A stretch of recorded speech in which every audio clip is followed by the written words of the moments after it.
सोळे बोलतायत, त्यांनी मुख्यमंत्र्यांची भेट घेतल्यानंतर ते बोलतायत. सगळेच गावकरी म्हणजे त्यात कुठलाही पक्ष नाही.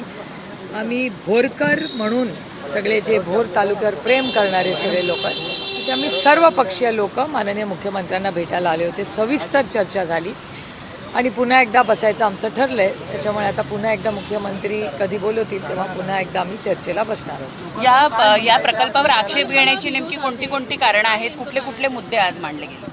2-4 एक लँड ॲक्विजिशनचा आहे. लोकांना भीती आहे की शेती करता येणार नाही आणि भोर तालुक्यामधले अनेक गावं बाधित होतील. त्याच्यावर पूर्णपणे अभ्यास करून कलेक्टरांनाही आदेश दिलेले आहेत माननीय मुख्यमंत्र्यांनी की या सगळ्याचा एक रिपोर्ट त्यांनी तयार करावा. आमची अपेक्षा आहे पुढच्या काही दिवसामध्ये लवकरात लवकर निर्णय माननीय मुख्यमंत्र्यांनी घ्यावा. आम्हाला एक महत्त्वाची या निमित्तानं गोष्ट आढळली की सत्ताधारी पक्षातलेच आमदार सत्ताधारी पक्षाच्या विरोधात आंदोलन करत होते. नेमकं काय त्यांच्या हाती लागलेले आणि सरकारला ह्याचं प्रश्नाचं उत्तर तुम्हाला त्यांनाच विचारायला लागेल. कारण का संग्रामदादा थोपटे आज भारतीय जनता पक्षात आहेत. स्थानिक आमदार हे राष्ट्रवादी काँग्रेस पक्ष अजित पवार गटाचे आहेत. तिथे स्थानिक जे लोक आंदोलन करणारे आहेत तेही राष्ट्रवादी काँग्रेस अजित पवार गटाचे आहेत. आणि त्याच्यानंतर आम्ही तर विरोधात आम्ही विरोधक आहोतच. त्याच्यामुळे हा एक जरा गमतीशीर प्रश्न आहे. पण एका गोष्टीचा मला आनंद आहे की संग्रामदादा असतील किंवा अजित पवार गटाचे लोक असतील हे सगळे यावेळेस आमच्याबरोबर उभे राहिले आहेत. ह्याच्याबद्दल मी त्यांचे जाहीर आभार मानते. आणि सर्वसामान्य मायबाप जनता जी कष्ट करणारी आहे त्याच्या बाजूनी सरकारच्या विरोधात आज भारतीय जनता पार्टी आणि अजित पवार गट हे उभे राहिलेत.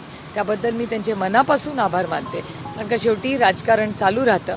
राजकारण इलेक्शनला घेऊ पण शेवटी जेव्हा मूलभूत प्रश्न येतात तेव्हा इतका संवेदनशीलपणा आज संग्रामदादा असतील किंवा अजित पवार गटाचे त्यांचे पदाधिकारी असतील त्यांचे मी मनापासून आभार मानते.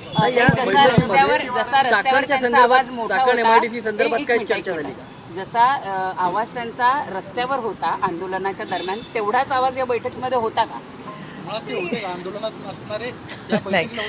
नाही, त्याचा प्रश्नाचं उत्तर तुम्हाला अजित पवार गटाच्या आमदारांना विचारावं लागेल.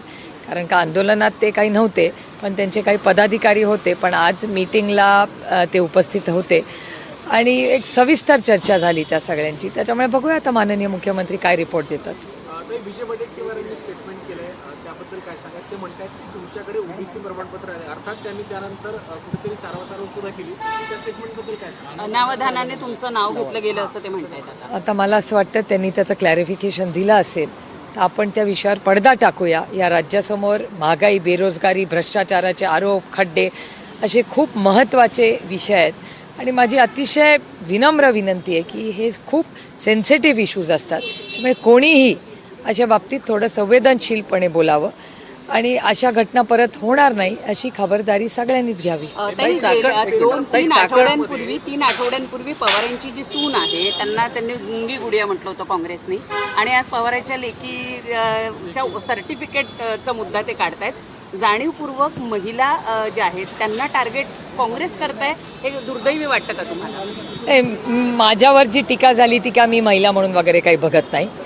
माझ्याबद्दल कारण का मी एक लोकप्रतिनिधी आहे आणि त्याला काही जेंडर नसतो. आम्ही पुरुष आणि महिला या सगळ्यांची सेवा करण्यासाठी मला मतदान झालेलं आहे आणि जेवढ्या महिलांनी मतदान केलं आहे तेवढ्या पुरुषांनीही मला मतदान केलं आहे. आणि एक लोकप्रतिनिधीला माझ्या बाबतीत तरी मी हे फक्त माझ्या बाबतीत बोलते. प्लीज आय रिपीट, मी हे फक्त माझ्या बाबतीत बोलते की मी स्वतःला एक महिला खासदार म्हणून बघत नाही. मी स्वतःला एक खासदार म्हणून बघते. कारण का माझा जेंडर नाही, माझ्यावर एक जबाबदारी आज महाराष्ट्र बारामती लोकसभा मतदारसंघाच्या मायबाप जनतेने टाकलेली आहे आणि ती निष्ठेने पूर्ण करायचा प्रयत्न मी करते. आणि जो काही खोटा आरोप माझ्यावर झाला त्याच्यावर स्पष्टीकरण काँग्रेस पक्षाकडून आले तर मला हा विषय वाढवायचा नाही. चाकण एमआयडीसी बाबत काय चर्चा झाली का या बैठकीमध्ये? कारण खूप चाकण एमआयडीसी बाबत जो काही मुद्दा उपस्थित झाला होता हा फक्त भोर तालुक्याच्या भोंगोली गावाच्या सीमितच आजची चर्चा होती. काल चाकणवर काल चर्चा झाली. एक minute, one at a time यार.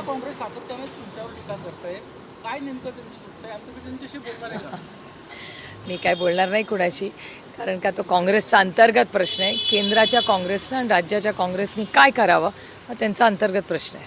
आता पुन्हा एकदा सर्टिफिकेट संदर्भात हा प्रश्न त्यांनी उपस्थित केलेला आहे. त्याच्यामुळे सर्टिफिकेटच्या मुद्द्यावर बोलताना सुप्रिया सुळे अचानक त्यांना का आठवाव्यात, काय वाटतंय तुम्हाला? म्हणजे आता नाही, मी 2 लोकांसाठी विचार करत नाही, त्याच्यामुळे हा प्रश्न तुम्ही त्यांना विचारा.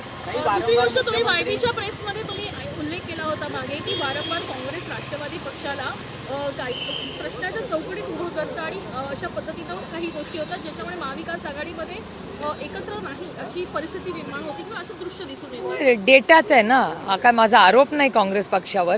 महाराष्ट्राच्या काँग्रेसचा डेटाच ते सांगतोय. तुमच्या प्रश्नाचंच माझं उत्तर आहे, त्याच्यामुळे मला वेगळं काय सांगायची मला गरज वाटत नाही.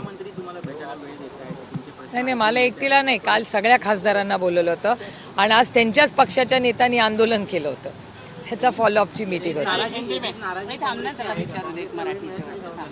कशासाठी? नाही काल काल काँग्रेसचेच सगळे खासदार आले होते ना. मेजॉरिटी काल काँग्रेसच्याच खासदारांची होती. आम्ही सगळेच काल महाविकास आघाडी म्हणून आलो होतो. पत्रकार मंदार गोंजारी यांच्यावर गुन्हा दाखल झालेला आहे. राहुल गांधींच्या कार्यक्रमापूर्वी प्रतिक्रिया त्यांनी विचारल्या आणि त्यामुळं आम्ही मंदार गोंजारी आणि कुठलाही जो पत्रकार आहे तो जर पारदर्शकपणे संसद चौकटीत म्हणजे या देशाच्या नियम कायद्याच्या चौकटीत राहून जर रिपोर्टिंग करत असेल आणि संविधानाच्या चौकटीत, तर आम्ही ताकदीने त्या पत्रकाराच्या मागे कालही उभं, आजही आहे आणि उद्याही राहू. आम्ही सत्तेत असू दे किंवा विरोधात असू दे, पत्रकारांनी त्यांचं काम हे केलंच पाहिजे. अरे कधीतरी हे नातंच आमचं तसं असतं. त्यांनी कधी आमच्यावर प्रेम करायचं, कधी आमच्यावर टीका करायची. हा अधिकार तुम्हाला संविधानाने दिलेला आहे. त्याच्यामुळे दिल खोल के तुम्ही टीका करा आमच्यावर, आमचं काही म्हणणं नाही, पण ही केलीच पाहिजे. म्हणजे आमच्यावरही जरा चेक राहतो. त्यामुळे कुठल्याही पत्रकारावर जर अशा चुकीच्या केसेस असतील तर आम्ही ताकदीने त्या पत्रकाराबरोबर उभं राहू आणि हा देश कुणाच्या मनमर्जीने चालणार नाही. तो फक्त आणि फक्त भारतरत्न डॉक्टर बाबासाहेब आंबेडकरांच्या संविधानानेच चालणार. त्याच्यामुळे मंदार गोंजारींच्या मागे वैयक्तिक सुप्रिया सुळे आणि राष्ट्रवादी काँग्रेस पक्ष शरदचंद्र पवार हा ताकदीने उभा राहील. एमपीएससीच्या पेपरमध्ये प्रकरणामध्ये सुनील गाडगे नामक व्यक्तीचे फोटो मुख्यमंत्र्यांसोबत समोर आले, त्यानंतर भाजपवर आरोप करण्यात आले. आज भाजपनं सुनील गाडवे यांचेच फोटो शरद पवार आणि रोहित पवारांसोबतचे जे होते ते व्हायरल केले. त्यांचा असा आता प्रश्न आहे की यामध्ये माझा राष्ट्रवादीचा सुद्धा समावेश आहे का, असं त्यांनी विचारलं. नाही बघा, लोकशाही आहे. आम्हाला जशी बोलायची ताकद आहे तशी ऐकायची ताकद ठेवायची असते. मूलभूत प्रश्न फोटो कुणाचा कुणाबरोबर आहे हा नाहीच आहे. आजकाल कुणाचेही फोटो कुठेही निघतात, सगळ्यांच्या हातात कॅमेरा आहे. आम्ही सगळे पब्लिक लाईफमध्ये असतो, सगळ्यांचे फोटो सगळ्यांबरोबर येतात, त्याच्यात गैर काय. पण मला प्रश्न